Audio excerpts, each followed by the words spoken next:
Miguel, tout sur le Congo en anglais. Bote na zamani Malone pour le film Viva Riva, Pundu Elamba Bilelo, Balierelo, na Congo Mikili. Viva Riva!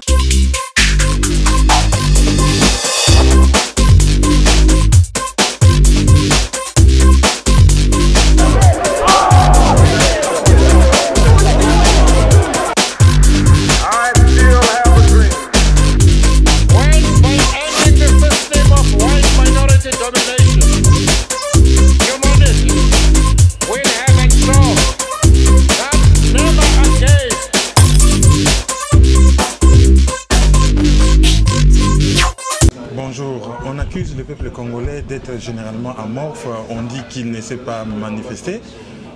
Il a organisé beaucoup de marches depuis l'époque d'avant les indépendances jusqu'à aujourd'hui, avec un résultat assez mitigé. Nous avons invité M. Anissemo Be, qui n'est plus à présenter, un sociologue, pour nous faire un peu l'historique des marches ou des manifestations qu'organisent les Congolais, tant au pays qu'à l'extérieur, et surtout les étudiants aussi, pour essayer de savoir qu'est-ce qu'ils ont fait, qu'est-ce qu'il reste à faire, pourquoi ça ne marche pas. Et voilà, donc bonjour monsieur Anissemo Be. Bonjour et surtout bonjour aux téléspectateurs de Radio Congo Mikili. Voilà, donc les Congolais, on accuse les Congolais d'être généralement amorphes. On dit qu'ils n'ont jamais rien organisé de bon pour retrouver l'honneur bafoué de leur pays. Vous, en tant que sociologue, qu'est-ce que vous en pensez? Oui, mais toutes ces accusations-là se fondent sur quoi? Sur des malentendus, sur des a priori, surtout sur des falsifications de l'histoire. Prenons l'actualité brûlante, la marche des chrétiens qui était prévue le 16 février et qui a été interdite par les autorités de la ville de Kinshasa sous des faux prétextes, parce qu'ils ont brandi les prétextes selon lesquels l'association, en tout cas les organisateurs de la marche, ne se sont pas fait connaître. Et non, tout ça c'est... vous savez, dans un pays, dans un pays qui est un état de non-droit, c'est quand même un comble que les autorités gouvernementales puissent brandir un argument juridique pour interdire une marche. Et surtout, beaucoup plus grave encore, c'est que les chrétiens n'ont pas marché parce que c'était interdit, mais cela n'a pas empêché la police de pénétrer dans les enceintes paroissiales, y compris dans les églises, notamment à Matongé, pour matraquer, pour lancer des bombes lacrymogènes.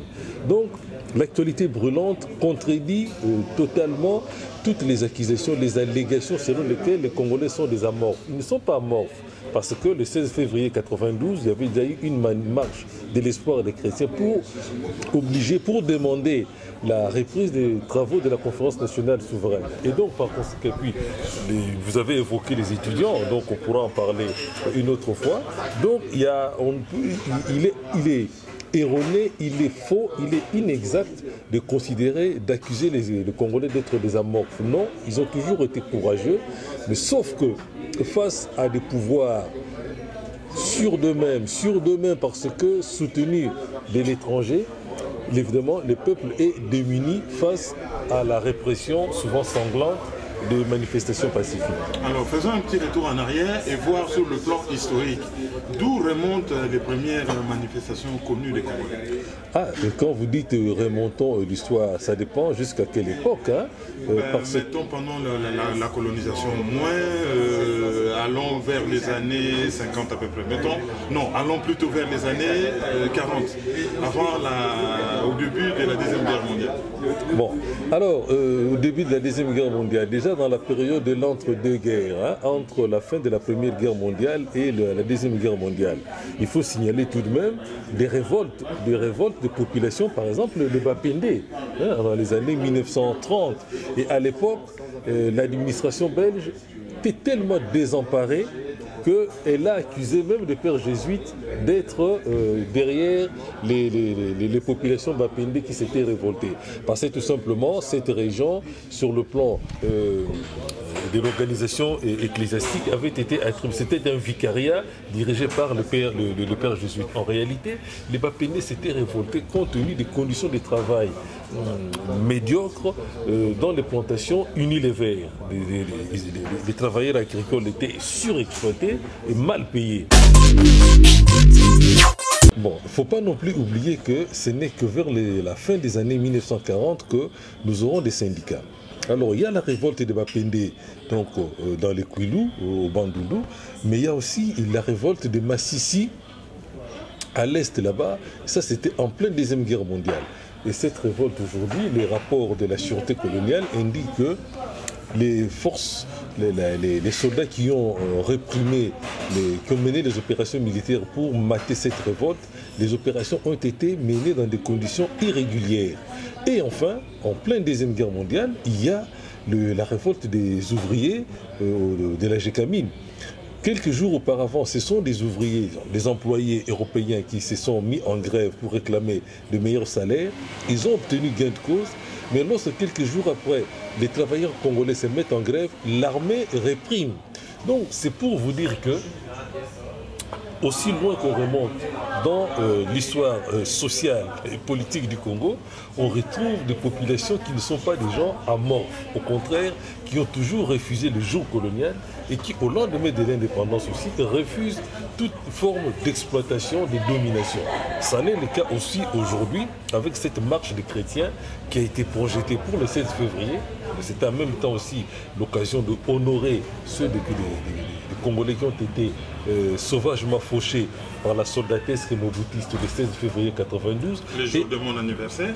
Et en même temps aussi, c'était pour donc, marquer leur détermination à pouvoir se réapproprier les résultats électoraux du scrutin du 28 novembre dernier.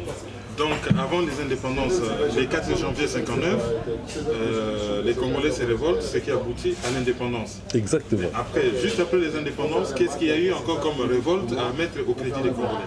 Bon, mais il y a plusieurs révoltes, toutes des formes les plus variées, des grèves et surtout révoltes populaires de ce qu'on a appelé les rébellions des années 63-64. Et enfin, il y a aussi les mouvements de contestation estudiantine, malgré la répression. Donc en 69 et 2 ans après, Mobutu était obligé de fermer l'université et d'embrigader les étudiants dans l'armée pour 2 ans. Donc cela veut dire que nous avons toute une tradition de contestation, une tradition de militantisme, une tradition d'engagement politique, non seulement au niveau des élites, mais aussi au niveau de masse populaire. Alors là, la marche des chrétiens du 16 février 1992, comme son nom l'indique, était organisée par les chrétiens, principalement catholiques. Alors la révolte au niveau des catholiques est partie des camps, d'où à l'instigation des qui, pour qu'on en arrive à la marche du 16 février. De quelle année? 92, oui. 92. Bon, d'abord, ça s'est fait dans un élan écuménique. C'est comme ça que moi, j'avais titulé à l'époque la chronique que j'ai publiée dans le journal La Croix, Violence politique et élan écuménique. Donc, c'était tous les chrétiens, donc toutes confessions confondues, catholiques, protestants, kimbanguistes. Évidemment, les catholiques étaient certainement les plus nombreux, parce que c'est historiquement parlant et sociologiquement parlant, ils sont les plus nombreux parmi les chrétiens. Donc c'était normal qu'on les retrouve. Mais il y avait au départ des abbés, mais aussi des laïcs.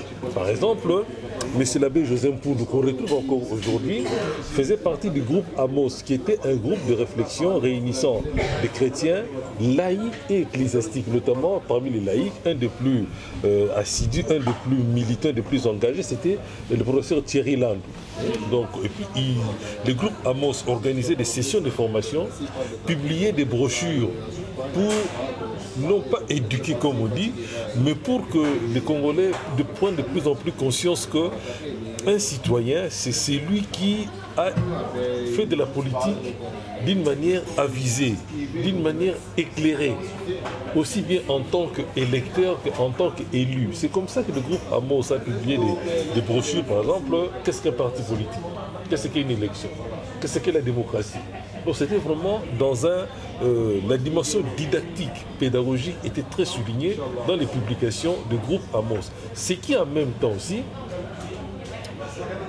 abordait quelque chose de souvent négligé chez nous au Congo, c'est à quoi servent les savoirs, notamment les savoirs universitaires. Il ne faut pas tout simplement se contenter de brandir des diplômes à gauche et à droite. Non, là, le groupe Amos avait une conception intellectuelle du rôle de l'universitaire, de la place du savoir dans la société.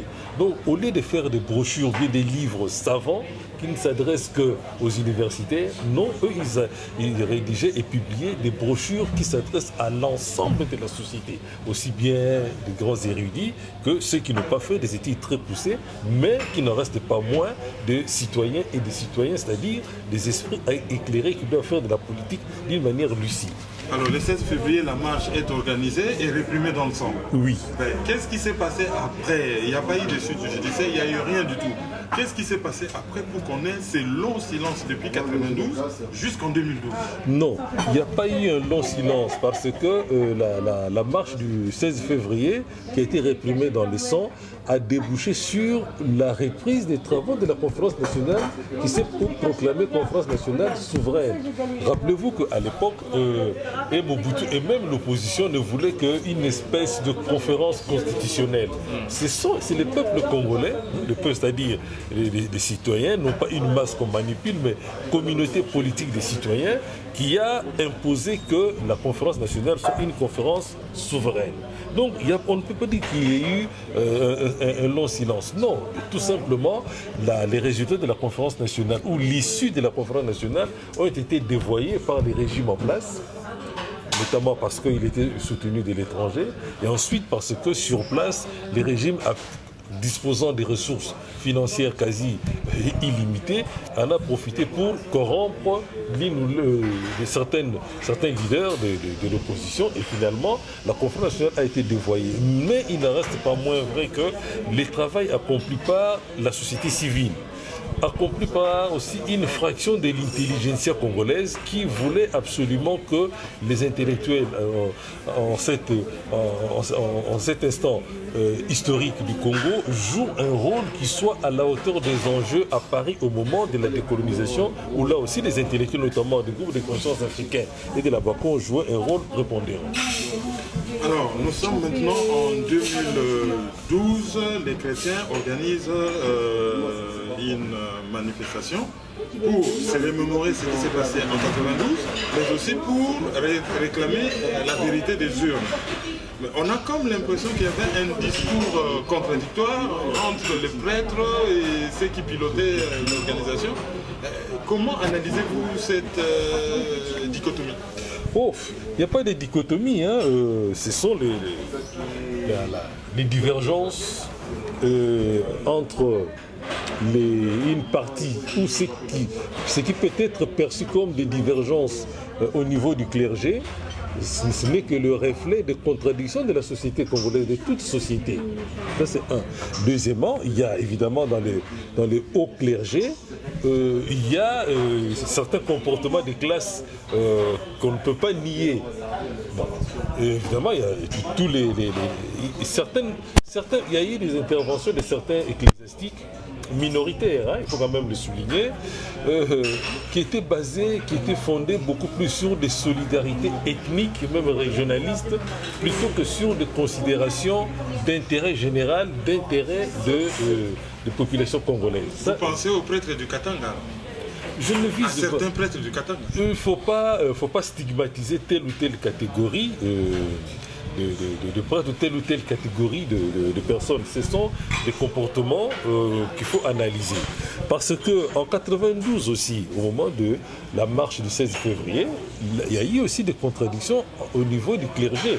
Tous les prêtres, tous les évêques n'étaient pas d'accord. Au point d'ailleurs que quand, à la chute du régime Mobutu, certains prêtres congolais se sont exilés en Europe. Hein. Il y en a qui vivaient carrément dans les châteaux de Mobutu en Suisse. Bon. Et même en 1972, au moment où les régimes martyrisaient le cardinal Maloula, rappelez-vous, y compris dans des meetings sur la place publique, Mobutu a tout fait pour tenter de diviser l'épiscopat. et surtout pour isoler les cardinals, comme si le problème c'était un conflit entre lui et le cardinal. Et il disait il n'y a pas de conflit entre Mobutu et l'Église, le problème c'est un individu, Maloula, qui en tant que citoyen ne veut pas respecter la loi. Non, c'est archi faux. Au contraire, les impairs, en tout cas les pouvoirs à l'époque, voulaient domestiquer l'Église, en faire une composante du parti unique, parce que c'était le dernier bastion de résistance à l'hégémonie du parti unique. Et deuxièmement, pour revenir au cardinal Maloula, il faut tout de même ça en 71-72, ça a été le point culminant de plusieurs années de contradiction entre la démarche pastorale de Maloula et les orientations politiques du régime. En 70, en face, lors de la visite officielle du roi Baudouin au Congo, rappelez-vous l'homélie que le cardinal prononce à l'église où il stigmatise certaines orientations qui étaient imposées au Congo.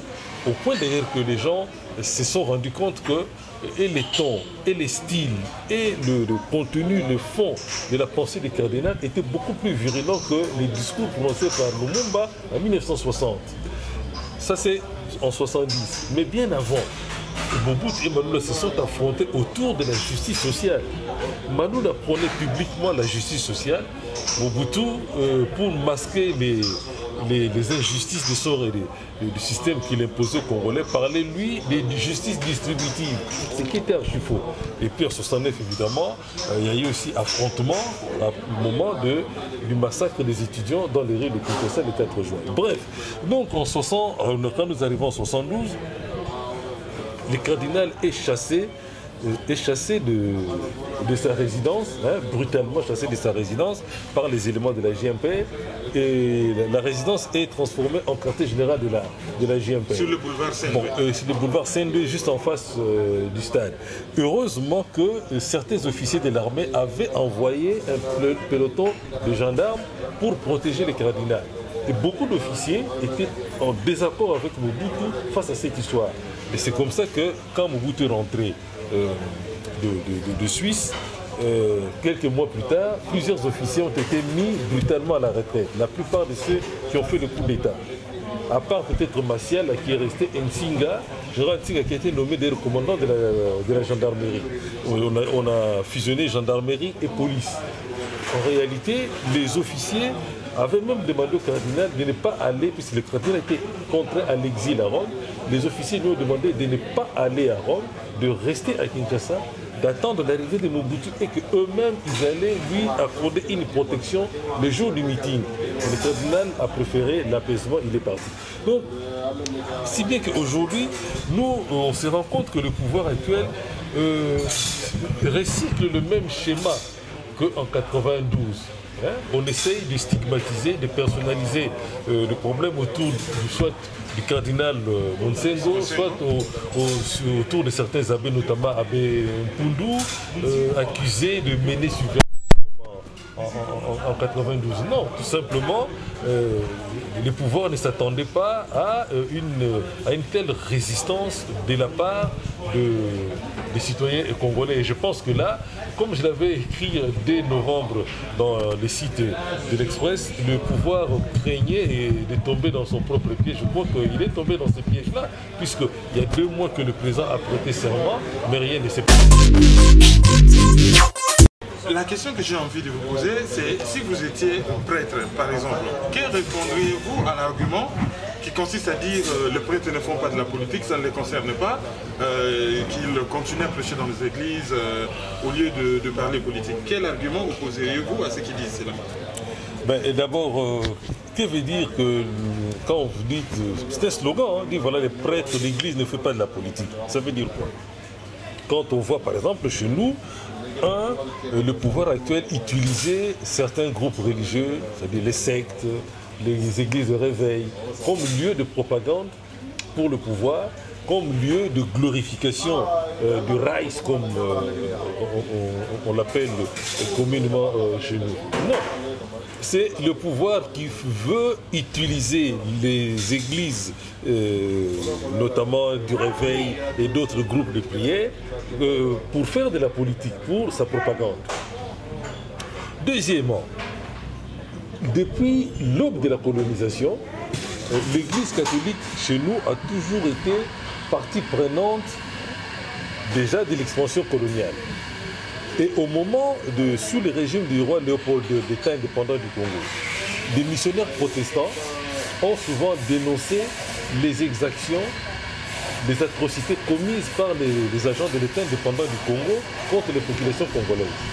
Je pense ici à des pasteurs comme Shepard, William Washington, qui ont même écrit, William Washington a même envoyé une lettre ouverte au roi Léopold II et au président des États-Unis de l'époque et au secrétaire d'État pour lui dire voilà, ce qui se passe au Congo, c'est même un crime contre l'humanité. Mais les prêtres catholiques, eux, se sont tus. Et c'est comme ça qu'en 1906, Léopold II a obtenu du Vatican la signature d'un concordat pour réserver l'espace Congo à des congrégations religieuses catholiques qui avaient un quasi-monopole, et principalement les congrégations religieuses catholiques belges. Par conséquent, dès 1956, on se rend compte que d'abord l'Assemblée des évêques, à l'époque on dit encore vicaire apostolique, considère que la marche vers l'émancipation politique est un droit légitime pour le peuple. En 1956. C'est l'année aussi où le groupe de conscience africaine et la BACO publient des manifestes. Donc, deuxième élément, on se rend compte que les premières élites intellectuelles et politiques qui ont façonné les mouvements d'émancipation politique sont issues de l'Église catholique. Donc vous voyez, il faut assumer cette contradiction historique. L'Église catholique était partie prenante de la colonisation, mais c'est en son sein, c'est dans ses institutions scolaires et culturelles qu'ont été formées les élites politiques qui ont mené le Congo vers l'indépendance.